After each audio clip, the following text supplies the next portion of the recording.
अस्सलाम वालेकुम my dear friends. जैसा कि हमने पिछली वीडियो में आपको बताया कि चावल असल में मूंजी की शक्ल में होता है और मूंजी की शक्ल में होने के बाद वो मुख्तलिफ लेयर्स पर मुश्तमिल होता है। जैसा कि उसके सबसे अंदर जो वाइट चावल होता है, उसके ऊपर ब्रैन की लेयर होती है, उसके ऊपर हस्क की लेयर होती है। हम लोग क्या करते हैं, हम लोग चावल जो पैडी होती है उसको हम लोग सेले की शक्ल में, स्टीम की शक्ल में या वाइट चावल की शक्ल में कन्वर्ट करते हैं। पिछली वीडियो के स्टार्ट में हमने बताया कि जो ब्रैन होता है उसके अंदर बहुत सारी खसूसियात मौजूद होती हैं, लेकिन उसको हम लोग पैडी के ऊपर से रिमूव कर देते हैं चावल निकालने के लिए। उसकी वजह ये होती है कि जो ब्रैन है वो जल्दी ख़राब हो जाता है। दोस्तों, जो ब्रैन होता है वो जल्दी ख़राब हो जाता है, इसलिए जब हम पैडी का सेला, स्टीम या कच्चा उसको सुखा लेते हैं तो फिर हम लोग ब्रैन की लेयर को उतार देते हैं ताकि इस चावल को ज़्यादा लंबे अरसे तक महफूज रखा जा सके। जो मिल ऑनर्स होते हैं उसके उनके भी उतारने का, ब्रैन को उतारने का मकसद ये होता है कि चावल ख़राब ना हो और ज़्यादा लंबे अरसे तक महफूज किया जा सके। दोस्तों, पिछली वीडियो में हमने आपको तो के बारे में और तो के फ़ायदों के बारे में भी बताया। इसके अलावा हमने आपको बताया कि जो ब्रैन होता है, जो चावल का पाउडर होता है, उसको हम लोग ऑयल निकालने के लिए और मुख्तलिफ किस्म की प्रोडक्ट्स बनाने के लिए इस्तेमाल करते हैं। हम लोगों ने आपको ये भी बताया कि जो बिस्किट्स वाली कंपनीज होती हैं, जो सलांटी वगैरह वाली कंपनीज होती हैं, वो जो चावल का आटा है वो किस तरह से तैयार करती हैं और किस तरह से वो सस्ता आटा मैनेज करती हैं अपने प्रोडक्ट्स के लिए। दोस्तों, ये हमारी जो व्हाट इज़ राइस सीरीज़ की जो सेकंड लास्ट वीडियो है, ये असल में चौथी वीडियो है लेकिन हमारी सेकंड लास्ट वीडियो है। इसमें हम लोग मुख्तलिफ टॉपिक्स के बारे में आपको बताएंगे, जैसा कि जो वाइट चावल होता है वो फुल ऑफ स्टार्च होता है। इसमें मुख्तलिफ रिसर्चेज पाई जाती हैं, मुख्तलिफ रिसर्च मौजूद हैं जो कि ये बताती हैं कि जो चावल है, जो कच्चा चावल है, वो इंसान को मोटापा करता है। लेकिन इसके अलावा इसके जो मुखालिफ एक रिसर्च ये भी मौजूद है कि ऐसे अफराद जिनके अंदर जिनका वज़न कम होता है, उम्र के हिसाब से जिनका वज़न कम होता है, अगर वो चावल इस्तेमाल करें तो उनके अंदर बेहतरी आ सकती है। इस तरह से जो चावल है वो तकरीबन आधी दुनिया, अगर दुनिया की 7 अरब आबादी है तो उसमें से 3.5 अरब इस्तेमाल करते हैं। और वो बहुत सारे ऐसे तरक्की याफ्ता ममालिक हैं जहाँ पे चावल 2 टाइम दिन में इस्तेमाल किया जाता है। दोस्तों, जो 1 कप चावल होता है उसमें 100 कैलोरीज मौजूद होती हैं। जो लोग कैलोरी कॉन्शियस हैं उनके लिए ये बात बड़ी ज़बरदस्त है कि जो 100 किलो चावल होता है उसमें जो जो 1 कप चावल होता है उसमें 100 कैलोरीज मौजूद होती हैं। ये मैं दोबारा आपको बता दूं कि जो 1 कप चावल होता है उसमें 100 कैलोरीज मौजूद होती हैं। इसके अलावा ये भी बताया जाता है कि जो लोग लेस वेटेड होते हैं, the people who are less weighted, उनके लिए डॉक्टर रिकमेंड करते हैं कि आप चावल ज़्यादा से ज़्यादा खाएं। इसमें एक जो सबसे बड़ी वजह होती है वो ये होती है कि चावल जो है उसको डाइजेस्ट करना आसान होता है, चावल को हजम करना आसान होता है। जो दूसरे स्टेपल फूड्स होते हैं जैसे गंदम है, बाजरा है और इस तरह के जो डिफरेंट किस्म के जो स्टेपल फूड्स होते हैं उनमें जो चावल है इसको डाइजेस्ट करना आसान होता है। चावल जो कि काफ़ी हिस्सा स्टार्च पर मुश्तमिल होता है, उसके ऊपर से जो ब्रांड की लेयर है उसको उतार दिया जाता है। उसका मकसद ये होता है कि चावल जो हमने साल साल महफूज रखना है, तकरीबन 1 साल तक चावल महफूज रखा जाता है, तो उसका जो ब्रांड की लेयर है वो नुकसान ना पहुँचाए और ब्रांड की वजह से वो चावल जो है उसमें फंगस वगैरह ना कोई लग जाए। इसके अलावा जो हम चावल को पारबॉयल करते हैं या सेला तैयार करते हैं उसका मकसद ये होता है जो हस्क है और जो ब्रैन है उसके जो न्यूट्रिशंस हैं वो पेनिट्रेट कर जाएं चावल के अंदर, यानी वो चावल के अंदर अगर दाखिल हो जाएंगे तो वो चावल की जो खसूसियात हैं, चावल की जो न्यूट्रिशनल वैल्यूज़ हैं वो भी मज़ीद बढ़ जाएंगी। इसके अलावा ये भी एक रिसर्च है कि जो पारबॉयल चावल है उसको खाने से लोगों का जो वेट है वो ज़्यादा नहीं बढ़ता। जो सेला चावल होता है उसको खाने से लोगों का ज़्यादा वेट नहीं बढ़ता। इसलिए ऐसे लोग जो वेट कॉन्शियस हैं, जो अपना वेट ज़्यादा नहीं बढ़ने देना चाह रहे, वो पारबॉयल चावल या सेला चावल इस्तेमाल कर सकते हैं। दोस्तों, अब हम यहाँ पे बात करेंगे मुख्तलिफ बिजनेस एरियाज़ की जो कि चावल के अंदर हमारे सामने आते हैं। जो सबसे पहला आता है पैडी का। आपको पता है कि पैडी लोग लेके महफूज भी कर लेते हैं, पैडी को सुखा लेते हैं और अपने पास महफूज कर लेते हैं। इसमें जो सबसे अहम चीज़ वो होती है पैडी मॉइस्चर। पैडी मॉइस्चर अगर आप सही तरह से उसको मेंटेन कर लेते हैं, तकरीबन 15 तक ले आते हैं, तो आप 2 माह तक जो पैडी है उसको महफूज कर सकते हैं अपने पास। फिर ये होता है कि चावल का कुछ लोग कारोबार करते हैं जो कि चावल को लेके सेल करते हैं, चावल के मुख्तलिफ ब्रांड्स बनाते हैं, चावल को प्रोसेस करके एक्सपोर्ट भी करते हैं।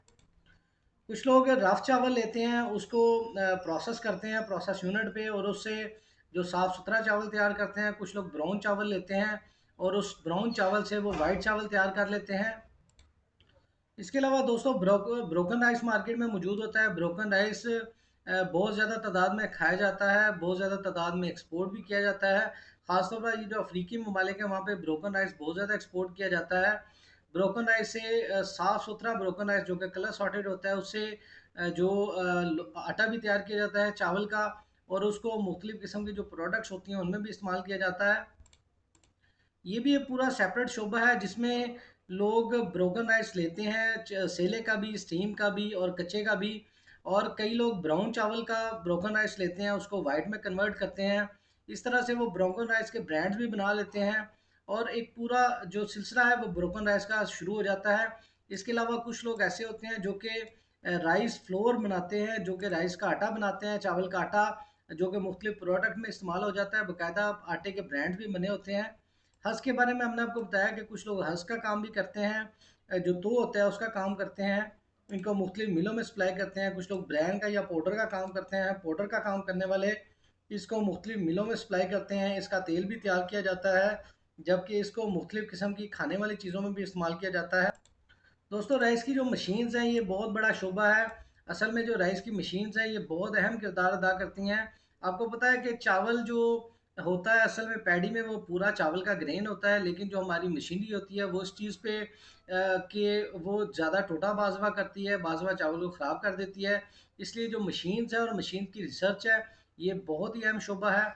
इसके अलावा ट्रांसपोर्ट आ जाता है। अब ट्रांसपोर्ट के अंदर तो दोस्तों ट्रांसपोर्ट का जो डायरेक्ट ताल्लुक है वो पेट्रोल की प्राइसेस से होता है। अगर पेट्रोल की प्राइसेस कम होगी तो ट्रांसपोर्टेशन की कीमत भी कम होगी। अगर पेट्रोल की प्राइसेस ज़्यादा होंगी तो ट्रांसपोर्टेशन की कीमत और ट्रांसपोर्ट करने की कॉस्ट भी ज़्यादा पड़ेगी।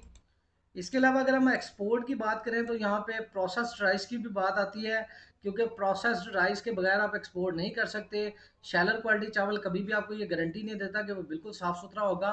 तो आपको प्रोसेसिंग यूनिट से रब्ता करना पड़ता है, प्रोसेस राइस तैयार करना पड़ता है। जब आप प्रोसेस राइस तैयार कर लेते हैं तो उसमें मुख्तलिफ लोग अपने ब्रांड भी बना लेते हैं। और जब आप ब्रांड बनाने की बात करते हैं तो उसमें पैकिंग इन्वॉल्व हो जाती है। अच्छी पैकिंग के साथ ही आप अपना ब्रांड लॉन्च कर सकते हैं। ये एक्सपोर्ट के लिए भी आपको अच्छी पैकिंग देनी पड़ती है। साथ ही साथ हम हमारे पास एक क्लियरिंग एजेंट का भी कॉन्सेप्ट आता है एक्सपोर्ट्स में। ये वो लोग होते हैं जिनका काम एक पोर्ट पे आपके चावल को क्लियर करवाना है, वेसल पे सवार करवाना है और उसके डॉक्यूमेंट्स भी आपको रिटर्न करना है। तो क्लियरिंग एजेंट वो लोग होते हैं जो कि आपके चावल को पोर्ट पे क्लियर करवाते हैं, उसकी जो सैंपल्स हैं उसको क्लियर करवाते हैं। इसके अलावा वो वेसल पे शिप करवाते हैं और आपके सारे डॉक्यूमेंट्स भी क्लियर करते हैं। जब हम राइस स्टोरेज की बात करते हैं, जैसा कि आपको जानते हैं कि चावल जो है उसको साल हर साल अपने पास स्टोर किया जाता है। जब हम स्टोरेज की बात करते हैं तो उसको कीड़ा लगता है जिसको दूर करने के लिए हमें फ्यूमिगेशन करनी पड़ती है। तो इसके लिए फ्यूमिगेशन के बारे में आपको इल्म होना बहुत ज़रूरी है। ये पूरा एक शोबा है जिसके ज़रिए आप मुख्तलिफ़ किस्म के चावल के प्रोसेसेस को हैंडल करते हैं। दोस्तों ये जितने भी शोबे आपको बताए गए हैं इनमें कोई भी आपको कन्फ्यूजन होती है तो हम आपके साथ आपके शाना बशाना इन शोबों को देखने के लिए आपके साथ ये नंबर शेयर कर रहे हैं। अगर आपको लगे कि इनमें से किसी शोबे में एक्सपोर्ट में चावल की पहचान में या पैडी के अंदर या किसी भी शोबे में स्टोरेज में ट्रांसपोर्टेशन में पैकिंग में अगर आपको कोई मसला है तो आप इस नंबर पर रब्ता कर सकते हैं। इसके अलावा हम लोग एक वर्कशॉप कंडक्ट करते हैं जिसमें चावल के मुख्तलिफ एक्सपीरियंस बंदों को बुलाया जाता है। पूरे पाकिस्तान से लोग शामिल होते हैं। अगर आप उसमें भी शिरकत करना चाहते हैं जो कि हम अक्टूबर में करने जा रहे हैं, अगर आप उसमें शिरकत करने चाहते हैं तो आप इस राइस मार्केट वर्कशॉप के लिए इस नंबर पर रब्ता कर सकते हैं।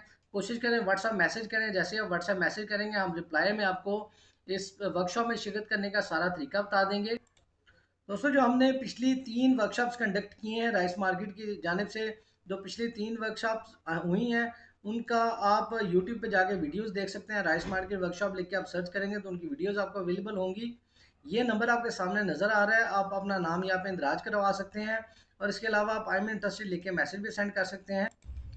दोस्तों नबी आखिरुज़्ज़मान हज़रत मोहम्मद सल्लल्लाहु अलैहि वसल्लम और उनकी आल पे दरूद भेजें। अपना काम ईमानदारी, लगन और मेहनत के साथ करें। दुआ में हमें भी याद रखें।